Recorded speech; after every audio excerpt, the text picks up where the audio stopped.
when you look at the lifestyle of Jesus Christ, he never sinned once. In John chapter 8, Jesus looked in the face of his enemies and said, "Which one of you can prove me guilty of sin?" And his enemies were silent. So the lifestyle that Christ lived is unmatched. When you look at some of the sexual practices of Muhammad, they contradict what Jesus taught and how he lived. So you've got to make a decision. The character of Jesus Christ, is it so stellar, so pure, that it demands my trust? I think the obvious answer to that is yes. Second test for Christ, the content of his teaching. The Sermon on the Mount is ethical genius. Whoever gave the Sermon on the Mount is an ethical genius. Well, it was Jesus Christ. So when you read the ethical teachings of Christ, you've got to walk away saying, whoa, amazing. Thirdly, you watch him die at the moment of most excruciating pain as he's nailed to a wooden crossbeam. Instead of cursing his enemies the way I would have, he prays, "Father, forgive them, for they know not what they do." Wow, that's amazing. But fourthly, and most importantly, 3 days after Jesus died, he rose from the dead. And over a period of 40 days, he appeared to over 500 people who saw him risen from the dead. That historical resurrection sets Christ apart.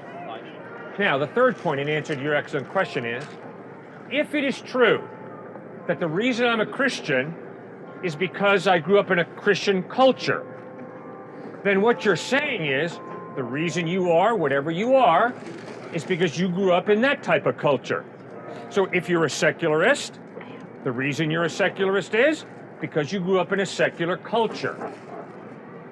Now, in my observation of human beings, those who I respect most, like the Gandhis, Dr. Martin Luther King, Abraham Lincoln, those people contradicted their culture. They were heroes, and they brought about change.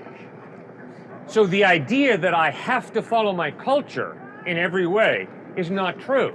Now, does my culture impact me profoundly? Yes, ma'am. Of course it does. It's obviously why I'm dressed the way I am. Okay? So yes, culture and community impact us, but no, we're not slaves of our culture. Now, if a culture says, Cliff, in order for you to be part of our group, you have to murder. We're obviously talking about mafia culture, a gang culture. Do you think that it's wrong for me to murder, even though my culture is saying, in order for you to be accepted, you got to murder? I would insist all of us know down deep that regardless of whether our culture says murder is good, it's still wrong.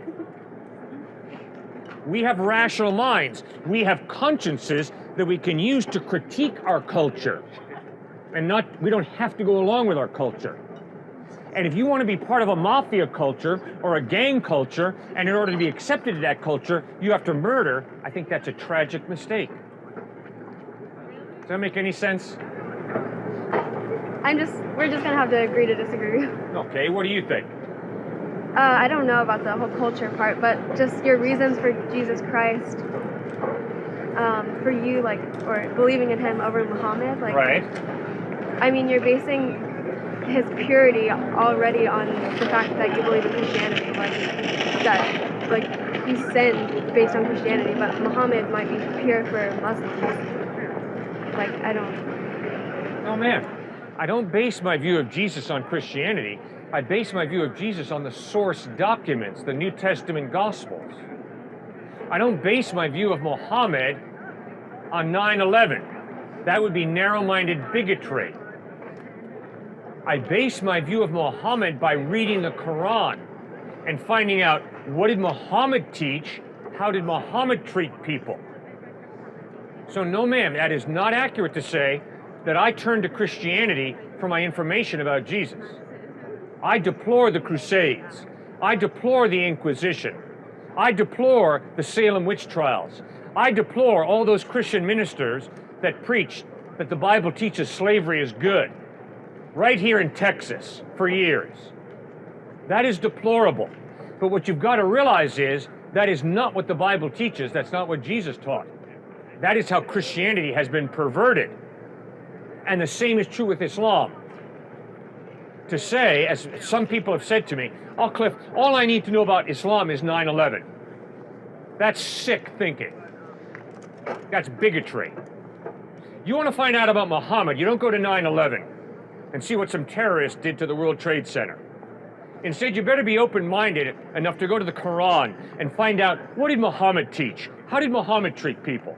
And then you better make your decision on whether to trust Muhammad or not trust him based on who Muhammad was, not based on how Muhammad has been misrepresented by certain terrorist organizations like ISIS. And so, the same is true for Jesus. You better go to the source documents, the Gospels of Matthew, Mark, Luke, and John, if you claim to be an open-minded, tolerant thinker. And you better read those Gospels for yourself.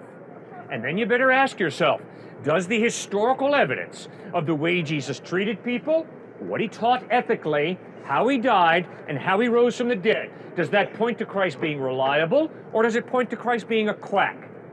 And if your conclusion is the evidence is Christ is a quack, you better reject him. But if the evidence is that Jesus Christ is totally reliable, then you'd better put your faith in him, because he's the truth the way he claimed to be. Does that make any sense? Sure. Thank you. What would you attribute to the rise in moral relativism in younger students or college students? Good question. The appeal of moral relativism is strong for all of us. Moral relativism deifies my opinion. It's the exact temptation that Satan threw at Adam and Eve. Hey, guess what, Adam and Eve? If you eat of the fruit of the tree of the knowledge of good and evil, you'll be like God. In other words, you'll be defining what's right and what's wrong. In other words, don't trust God to define what's right and wrong. You define what's right and wrong. Now, sir, that is tremendously attractive to me. I love to be the center of the universe. I love it when my opinion is respected by everybody and everybody agrees with me. I love to deify my own opinion. And so that's right there part of the power of moral relativism. It's the quickest way I know to deify my own opinion. Now, when you look at Jesus Christ and when you see how he treated people, gosh, I wish I treated people that well. I haven't. But he did. So his integrity is amazing. Secondly, when you read his ethical teachings, they have the ring of truth about him. In my best moments, I usually agree with Jesus. In my worst moments, I don't. I disagree. Then when you look at him dying on a cross, loving and forgiving his enemies, I've tried to forgive my enemies. It is incredibly hard for me. I have to do it over and over and over again if someone's hurt me bad enough. He forgives his enemies. But then when he rises from the dead, and over a period of 40 days, he appears to over 500 people who see him risen from the dead, all of a sudden, I'm a fool. I'm an idiot if I don't trust him. Why? Because the evidence is he is so much more credible, trustworthy, reliable than I am. Is my main problem in life, I just really don't know the right thing to do? No, sir. My real problem is, I know what the right thing to do is, and I don't do it. That's why I need Christ. You see, Jesus did not divide the world into the good people and the bad people. Good people on one hand, bad people on the other. He didn't do that. Instead, Jesus divided the world into those people who are self-righteous, do not acknowledge their need for God, versus those who are humble and realize, I need God's help. That's why Jesus started the Sermon on the Mount with the words, "Blessed are the poor in spirit, for theirs is the kingdom of heaven." To be poor in spirit means I realize I'm not better than you. I'm not better than anybody. I have a real problem with evil. God, have mercy on me. Help me. I need your grace.